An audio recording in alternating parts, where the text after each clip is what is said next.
Hello friends, welcome back once again. आप सभी का बहुत बहुत स्वागत है मेरे यूट्यूब चैनल पे। इस वीडियो में हम डिस्कस करने वाले हैं स्टाइलिस्टिक्स का एक बहुत ही इंपॉर्टेंट टॉपिक जिसका नाम है डेविएशन। तो डेविएशन क्या होता है, कौन कौन से इसके टाइप्स होते हैं, कैसे इनको पहचानते हैं। अगर आप एमए इंग्लिश हो या ग्रेजुएशन में हो तो ये टॉपिक आपके लिए बहुत ही इंपॉर्टेंट होने वाली है। तो चलिए वीडियो को देख लेते हैं। तो डेफिनेशन ऑफ डेविएशन, डेविएशन होता क्या है। डेविएट का मतलब होता है किसी एक चीज़ से आप, है ना, वेरी करके किसी और जगह पे चले जाओ, मीनिंग डिफरेंट कर दो।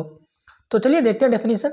Writers who intend to make their language creative और inventive use a language different from the so called ordinary, unusual और एवरीडे लैंग्वेज। यानी जो राइटर होते हैं वो, उनकी इंटेंशन ये होती है कि वो लैंग्वेज को क्रिएटिव बनाए, इन्वेंटिव बनाए, समथिंग डिफरेंट, कुछ नया करें। वो जो ऑर्डिनरी राइटर्स यूज करते हैं एवरीडे लैंग्वेज, उससे वो अलग करना चाहते हैं। तो जो वो यूज करते हैं उस चीज को हम बोलते हैं डेविएशन। एंड यूजिंग अनट्रेडिशनल और unusual language enables the writers to surprise the readers and make a powerful impression on their mind। क्यों डेविएट करते हैं राइटर्स और पोएट, क्यों डेविएट करते हैं अपनी मीनिंग को? वो चाहते हैं कि जो भी रीडर है वो सरप्राइज हो उसको पढ़ के, और उसका जो एक इम्प्रेशन उसके माइंड पे पड़े वो सबसे अलग पड़े, उसका जो ध्यान है वो जल्दी अट्रैक्ट हो उस चीज़ की तरफ। इसीलिए वो अपनी राइटिंग में कुछ डेविएशन लाते हैं, कुछ चेंजिंग लाते हैं। जो ऑर्डिनरी चीज़ें राइटर्स यूज करते हैं वो उनसे डिफरेंट कुछ करते हैं, इसी को हम बोलते हैं deviation. So this creative use of language which deviates from the norms of literary convention is technically called linguistic deviation. ये लिंग्विस्टिक का एक ब्रांच है, लिंग्विस्टिक डेविएशन।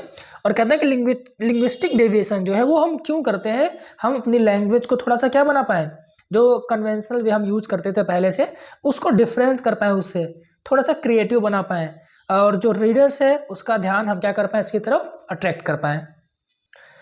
सो अब आगे हम देख लेते हैं कि टाइप्स ऑफ डेविएशन, डेविएशन के कौन कौन से टाइप्स, यानी कितने प्रकार से जो पोएट हो या राइटर हो जो अपनी राइटिंग्स में डेविएट करते हैं डिफरेंट मीनिंग लाने के लिए, वो क्या क्या क्रिएटिव करते हैं अपनी राइटिंग्स में। तो वो हम देख लेते हैं कौन कौन से ऐसे हैं। तो कुछ इंपॉर्टेंट की हम बात करेंगे यहाँ पे। तो शॉर्ट डिवाइड, शॉर्ट नेम है, इन्होंने डिवाइड किया है डेविएशंस को 7 टाइप्स में as follows: discoursal, semantic deviation, lexical deviation, grammatical deviation, morphological deviation, phonological deviation and graphological deviation and internal and external deviation। हम सबके बारे में डिस्कस नहीं करेंगे, जो इसमें से इंपॉर्टेंट है उसके बारे में डिस्कस करेंगे इस वीडियो में। सो पहला हम देख लेते हैं डिस्कोर्सल डेविएशन। डिस्कोर्सल डेविएशन क्या होता है? तो according to Short, discourse refers to the larger units of language, units larger than the sentence। जो सेंटेंस से बड़े यूनिट्स होते हैं, जैसे पैराग्राफ्स हो जाए, तो उसको हम किस में काउंट करेंगे, उसको हम काउंट करते हैं डिस्कोर्स में।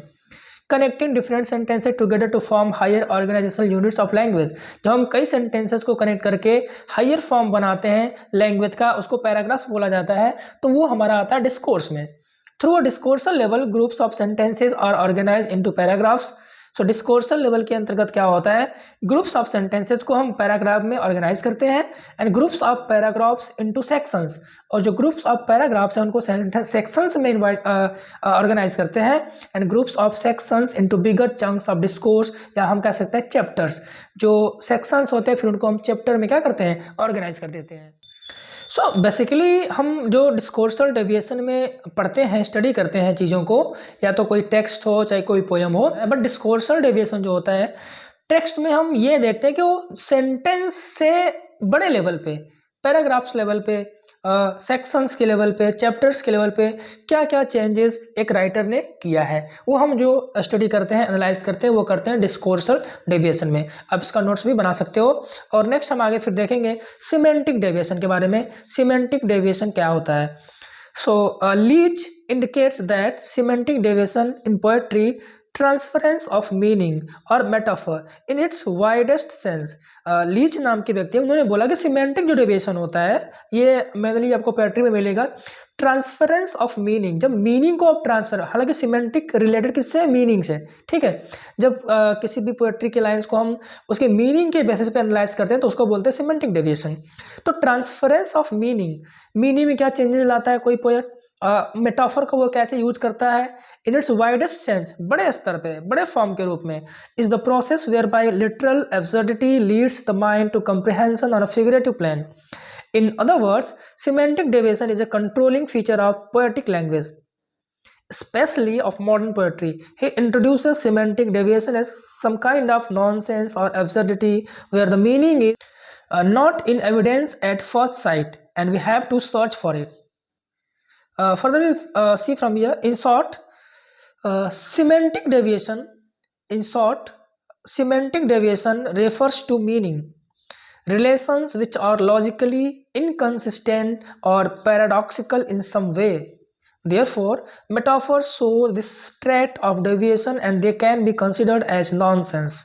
So within this sort of deviation, poetry can produce foregrounding. It means in semantic deviation हम उसकी मीनिंग जो लिटरल यूज किया गया वर्ड्स का उससे क्या डिफरेंट मीनिंग मिल रही है जो पोएट ने यूज किया वर्ड्स का, वो हम जो स्टडी करते हैं वो स्टडी हम करते हैं सिमेंटिक डेविएशन में. ओके, बेसिकली सिमेंटिक डेविएशन में कुछ चीज़ें जो यूज़ करते हैं उसमें से दो मैं आपको बहुत ही इंपॉर्टेंट चीज़ें यहाँ पे बता देता हूँ. The first one is oxymoron, figures of speech. So Abraham asserts that oxymoron is a figure of speech in which two words of seeming contradictions are placed together in language unit. कोई भी language की unit है उसमें कंट्रोडिक्ट करने वाले दो जो words होंगे वो बिल्कुल एक दूसरे के पास पास रखे होंगे तो वहाँ पे आपको ऑक्सीमोरन मिलेगा. ये जो हम पढ़ते हैं वो सिमेंटिक डेविएशन में ही पढ़ते हैं. सिमेंटिक डेविएशन की प्रॉपर्टी होती है ऑक्सीमोरन का यूज़ करना. और पोएट क्यों यूज़ करता है ऑक्सीमोरन का? ताकि वो रीडर्स का अटेंशन अपनी तरफ ड्रॉ कर पाए, उस अपनी राइटिंग्स की तरफ ड्रॉ कर पाए. That's why he uses oxymoron. Okay, and for the example के रूप में आप देख सकते हो ऑक्सीमोरन का. So crude kindness, here crude is different and kindness is different, both are contradicting each other. So what here is oxymoron. Or to make haste slowly. What? Make haste slowly. Slowly something different, haste different, but two contradicting ideas are placed together. So here is oxymoron. Okay, and the next that is very important in semantic deviation is paradox. Contradiction, both are used to show contradictions, but oxymoron on the basis of words that is placed together in a language unit, and paradox based on two statements, not simply words. So a paradox is a statement which, though it seems on its face to be self-contradictory or absurd, turns out to make good sense. ये contradictory तो दिखते हैं, statement होते हैं. This is not words, ये words नहीं होते, ये स्टेटमेंट्स होते हैं, सेंटेंसेज होते हैं. वो एक दूसरे को कंट्राडिक्ट करेंगे दो सेंटेंसेज, बट इनका एक गुड सेंस में मीनिंग निकलेगा. A good example in point in Don's death, thou shalt die. The statement is paradoxical because we cannot reconcile the idea of death with the idea of death. Dying in many logical way. Okay, so Don's death, thou shalt die. Shall. Death कैसे मरेगी? ये उल्टा है. Death is already dead. But here says Don's death, thou shalt die. So paradox में ये होता है, कोई statement होगा, दो स्टेटमेंट, दो सेंटेंसेज होंगे जो बिल्कुल एक दूसरे को कॉन्ट्राडिक्ट करेंगे, बट इन ऑक्सीमोरन दो वर्ड्स बिल्कुल एक दूसरे के पास रखे होंगे जो बिल्कुल उल्टा अर्थ करेंगे, एनिमिटी की तरह. क्रूड और काइंडनेस ये दोनों साथ नहीं हो सकते, आइदर क्रूड और kindness. The same way make haste और slowly. Make haste has different meaning, slowly has totally opposite of make haste. So we cannot put this together, but when a poet is putting these words together, it means he is using oxymoron, and oxymoron and paradox definitely comes in semantic deviation. Okay, and further we'll discuss something that is very. So here is a metaphor. What is metaphor? Leach states that metaphor is so central to our notion of poetic creation that it is often treated as phenomenon in its own right without reference to the other kinds of transferred meaning. A metaphor basically जिसको हमने underline कर रखा है वो आप जरूर पढ़िएगा. A metaphor is a way of describing something by comparing it to something else which has similar qualities. It means metaphor में हम क्या करते हैं, मेटाफर में हम किसी चीज़ की किसी दूसरे चीज़ से कंपेरिजन करते हैं, बट उनके पास एक क्वालिटी जो होनी चाहिए वो सिमिलर होनी चाहिए विदाउट यूजिंग लाइक और एज.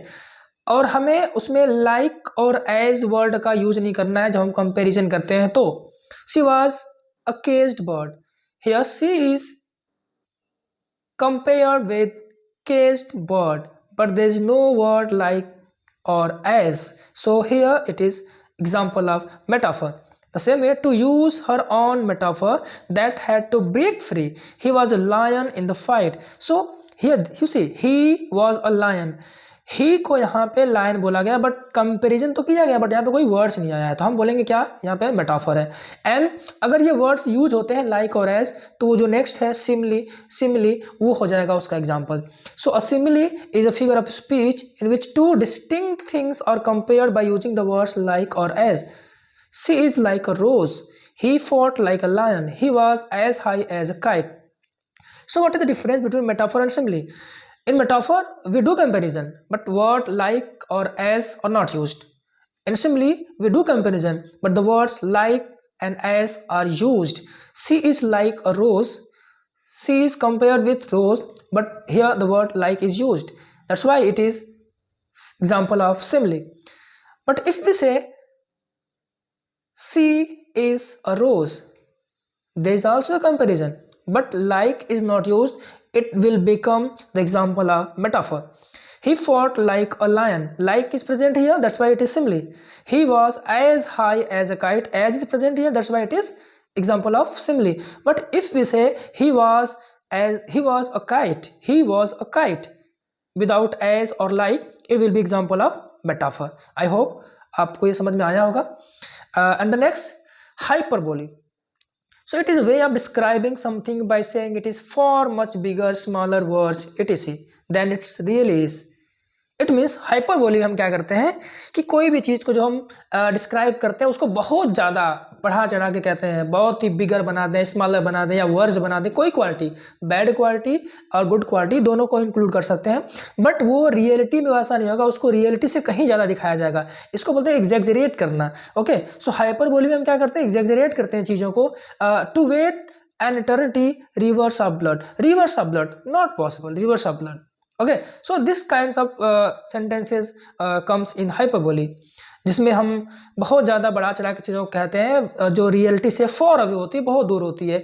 सो जिसको बहुत इम्पॉसिबल है, बट उसको हम क्या करते हैं, ऐसा बहुत ही बढ़ा चढ़ा के कहते हैं. तो ये एग्जाम्पल हाइपरबोली में आते हैं. ओके, सो ये जो चीज़ें हमने डिस्कस किया अभी, oxymoron, paradox, metaphor and simile, ये चीज़ें हमने डिस्कस किया है यहाँ पे. ये सब सिमेंटिक डेविएशन के पार्ट हैं, यानी जो पोएट यूज करता है अपनी पोएट्री में एक डिफरेंट काइंड ऑफ क्रिएटिविटी लाने के लिए, ये इन चीज़ों का यूज करता है अपनी डेविएशन में. एंड हम नेक्स्ट डिस्कस करेंगे वह लेक्सिकल डेविएशन. ये सारे सिमेंटिक डेविएशन के पार्ट है जो मैंने अभी बताया है. अब हम बात करते हैं लेक्सिकल डेविएशन क्या होता है. So lexical deviation is a very important aspect in poetry. The language of poetry sometimes deviates lexically. Lexically मतलब words के level पे. The poet may break the rules of word formation and coin strange and new words. Lexical deviation deals with the departure from the norms of lexis in language. In dictionaries, lexemes are conventionally listed as separate word. For example, talk. Talk is a lexeme word. Okay, lexeme means word which subsumes talk, talked, past and past participle, talks and talking. Thus we get elements. Okay, so basically here it one says that lexical deviation words में जो changes करता है एक poet या एक writer अपनी poetry में या किसी भी writings में, ताकि वो डिफरेंट काइंड ऑफ मीनिंग ला सके, रीडर्स का अटेंशन ड्रॉ कर सके, तो वो क्या करता है, चेंज करता है अपनी चीज़ों में. इसमें क्या हो सकता है, जैसे वो एडजेक्टिव को यूज कर देगा एडवर्ब के प्लेस पे, एडवर्ब के प्लेस पे एडजेक्टिव को यूज कर देगा ताकि वो ड्रॉ कर पाए अटेंशन रीडर्स का. तो ये लेक्सिकल डेविएशन होता है जो कि वर्ड्स के लेवल पे चेंजेस करता है एक पोएट या एक राइटर. ओके, आई होप आप इसको समझ रहे होंगे. Let's have one more topic that is compounding. And compounding topic जो है ये आपकी आती है लेक्सिकल डेविएशन में. जब वो लेक्सिकल डेविएशन करता है तो वो कंपाउंडिंग का यूज करता है. कंपाउंडिंग इजी है तो मैंने इसको लिया ताकि आपको समझ में आ जाए कि लेक्सिकल डेविएशन कैसे कर सकता है. So Yule asserts that compounding is simply the joining of two or more separate words to form a single word. दो या दो से अधिक वर्ड्स को, सेपरेट जो वर्ड्स होते हैं जिनकी मीनिंग अलग अलग होती है, जब वो सेपरेट होते हैं तो उनको ज्वाइन करके एक वर्ड बनाना. जैसे door knob, okay, book case, text and book. Text is अलग, book text book. along side, along और side, long hair, long and hair. जैसे में book case. तो ये डिफरेंट सेपरेट वर्ड्स थे, बट इनको ज्वाइन करके क्या किया गया, एक सिंपल एक वर्ड बना दिया गया. ये कंपाउंडिंग में आता है. और कंपाउंडिंग जो पार्ट है वो किसका है, लेक्सिकल डेविएशन का है, जो राइटर्स या पोएट यूज करते हैं अपनी पोएम्स में या राइटिंग्स में. And after lexical deviation, we'll discuss grammatical deviation. The name itself says grammatical deviation means something different uses of grammar. Okay, so mentioning the grammar of a language involves mentioning a largely complex set of engaging units and structures. Grammar का अगर आप language में use करते हो तो इसमें बहुत सी units और बहुत से स्ट्रक्चर यूज होते हैं. ग्रामर के बहुत सारे रूल्स हैं. So rules of that language. Short asserts that English has a great many grammatical rules. It follows then that the possibility of grammatical deviations are also quite large. Since grammar में बहुत से rules होते हैं तो grammatical deviations में बहुत अलग अलग डिफरेंट वेज हैं यूज करने, क्योंकि बहुत सारे रूल्स होते हैं ग्रामर में. तो ग्रामेटिकल अगर डेविएशन कोई पोएट और राइटर यूज करता है तो बहुत तरीके से वो यूज कर सकता है. हो सकता है वो सिंगुलर वर्ब के साथ प्लूरल की हेल्पिंग वर्ब लगा दे. ओके, तो ये जो ग्रामेटिकल रूल्स होते हैं अगर वो उससे डेविएट करता है कोई भी पोएट और राइटर तो वो हमारा होता है ग्रामेटिकल डेविएशन में. अंडरलाइन पार्ट को देख लेते हैं. Grammatical deviation includes violating this grammatical rules as the structure of the language. Any language structure has its own way of arrangement of the words and sentences. सारी language में अपने words और sentence के arrangement का एक तरीका होता है. उससे अगर वो डेविएट करेगा तो इसको बोलेंगे grammatical deviation. In its broad sense it deals with the ordering of words and sentences. Therefore, when a specific word order or sentence structure does not abide by the rule of that particular language structure, we can say that there is grammatical deviation. यानी कोई भी sentence में अगर word का order different हो, grammatical rules को follow नहीं कर रहा हो, सब्जेक्ट के हिसाब से वर्ब न लगी हो, ऐसे जो भी चेंजेस वहाँ पे दिखे हमको तो हम बोलेंगे ये ग्रामेटिकल डेविएशन का यूज उस पोएट ने या उस राइटर ने किया है. तो grammatical deviation is easy to find, क्योंकि ग्रामेटिकल रूल्स अगर हमको पता है और उससे वो डिफर करता है, वेरी करता है, तो हम बोलेंगे कि पोएट ने या राइटर ने डेविएशन यूज किया है. वो भी कौन सा deviation? So that is grammatical deviation. Okay.